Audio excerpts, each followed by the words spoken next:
our topic of discussion. Quite a whole lot of issues has that we'll be looking at today. We'll be looking at the issue, the COP29 that is taking place in Baku in Azerbaijan there, and of course we also look at the issue, the cryptocurrency market. We also discuss issue around the ICT as well, information and communications technology. But we're going to start with COP29 that is going on in Baku, Azerbaijan. Of course, the United Nations Climate Change Conference going on there, otherwise known as COP29. Our correspondent, Chiamaka Enendu, who is covering the event, is joining me now virtually from Baku. Good morning, Chiamaka. Hi, Yusuf. Good morning to you, Yusuf. Oh, good to hear from you. How is Baku this morning? Tell us the look and feel of the venue of the event where you are.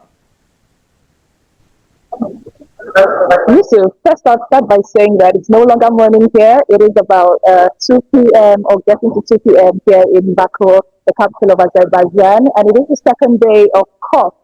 And as we speak, high-level profile discussions have started, which is a huge contrast from what we had seen yesterday. Yesterday, we saw mostly registration for media. There is still a mass influx of people from all around the world, from minority groups to NGOs, to CFOs, to government officials, and of course, the media is not left out. I'm currently at the media station here, and you can see, a large number of media practitioners at the back, and the media is very involved as well. Like I stated before, high-level conversations have started, but this is just day 2. We have over about 13 to 14 days more to go. So yes, we look forward to the days that are coming at the high-level conversations that we do expect to happen in the coming days.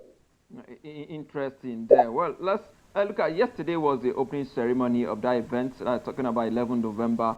Tell us some of the takeaways that we can actually take out from that opening ceremony yesterday.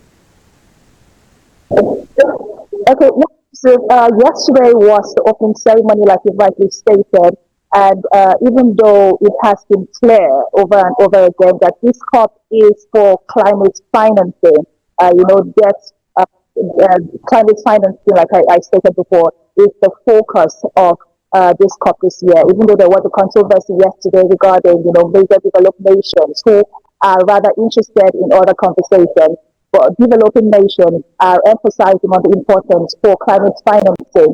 For instance, Nigeria only emits as little as 1% of carbon emissions. So we find nations across Africa having to grapple with the harsh effects of climate change. You will recall that we have seen increased drought across the Sahel, increased flood across Nigeria, even though some might say that it is also an effect of infrastructure or poor infrastructure maintenance. But then again, increased water levels affected, the breaking of the dam like we saw in Borno State. So a lot so far has been, put on the table. But the focus, like I stated, is climate financing. And developing nations are saying we emit little of this carbon emission, and so we would like for you to pay, for the damage that you are causing across the world. So that is the focus for this year. That is the major theme. But beyond that, of course, other nations will have to, speak on how they have come so far regarding their nationally determined contribution. Like Nigeria has said that by 2060, we expect to have, finally stopped the carbon emission or reach the point where there are no more fossil fuels, using of fossil fuels again in the nation. So all of these targets that have been put in place, would be checked. How far so far? Like I stated, Nigeria is looking at 2060. So it is so far the focus is a little bit vague.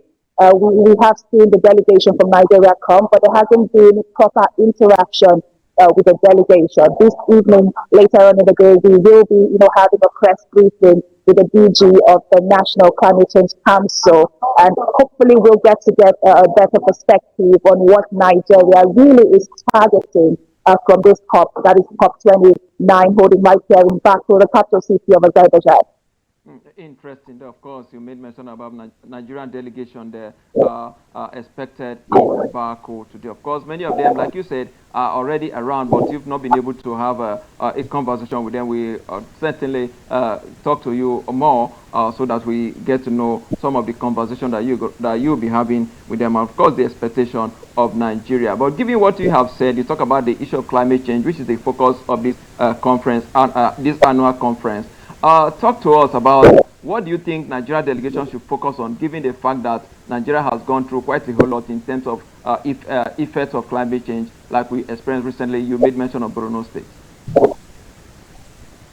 So yes, Yusuf, point out that I did say the delegation was here, and yes, there is a Nigeria pavilion right here at Baku, so Nigerians can go there and get all the information that they need. And like I stated, I have gone there, and there is going to be a press briefing later on in the day. But for expectations, in my interaction with most players in the climate space and those that are involved in maybe environmental science and the likes, the focus again by most of them is climate financing. We have seen the hottest year ever in 2024. The world has been set to be hotter by 1%.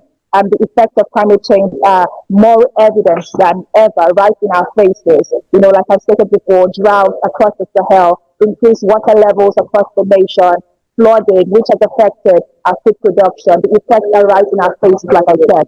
And the nations that are bearing the brunt of these effects are emphasizing on the need for climate financing. So I expect for climate financing to take the front runner and take the center stage for conversation, especially for African countries that are currently here at COP.